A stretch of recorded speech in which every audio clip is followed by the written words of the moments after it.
Hello అండి. నా patients చాలామంది లాంగ్ స్టాండింగ్‌గా, క్రానిక్‌గా దురదలు సమస్యలు చెప్తూ ఉంటారనమాట. అంటే ఇచ్చింగ్ ఉంటూ ఉంటుంది బాడీ అంతా.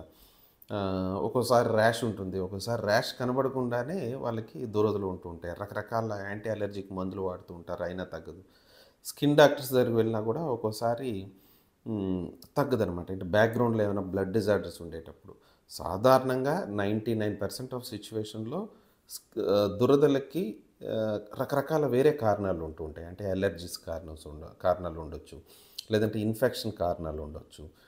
స్కిన్ డ్రై అయిపోవడం, లేదంటే వేరే అదర్ అలెర్జిక్ మేనిఫెస్టేషన్స్ అంటే బాడీలో ఉండే ఆహ్, వివిధ అవయవాలకొచ్చే డిసీజెస్ స్కిన్ మీద ప్రభావం చూపించొచ్చు. ఇవన్నీ దాటిన తర్వాత డెర్మటాలజిస్ట్ చూసిన తర్వాత, ఇవన్నీ దాటిన తర్వాత ఏమైనా రక్త సమస్యలు ఉన్నాయా అనేది చూసుకోవడం ఇంపార్టెంట్ అనమాట. ఫర్ ఎగ్జాంపుల్ కొంతమందిలో రక్తం బాగా పెరుగుతూ ఉంటుంది. వాళ్ళల్లో ఇచ్చింగ్ వచ్చే సమస్యలని మేము ఎక్కువ అబ్జర్వ్ చేస్తూ ఉంటాం అనమాట. దీన్నే మైలోప్రొలిఫరేటివ్ నియోప్లాజమ్స్ అంటారు.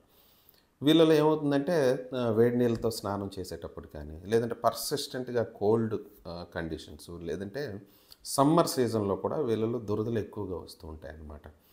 ఇది కాకుండా కొన్ని రకాల లింఫోమాసు, కొన్ని రకాల ఆహ్, ఆహ్, మైలోడిస్ప్లాస్టిక్ సిండ్రోమ్స్ అని బోన్ మ్యారో సమస్యల్లో కూడా స్కిన్ మీద దురదలు రావడం అనేది అబ్జర్వ్ చేస్తూ ఉంటాం.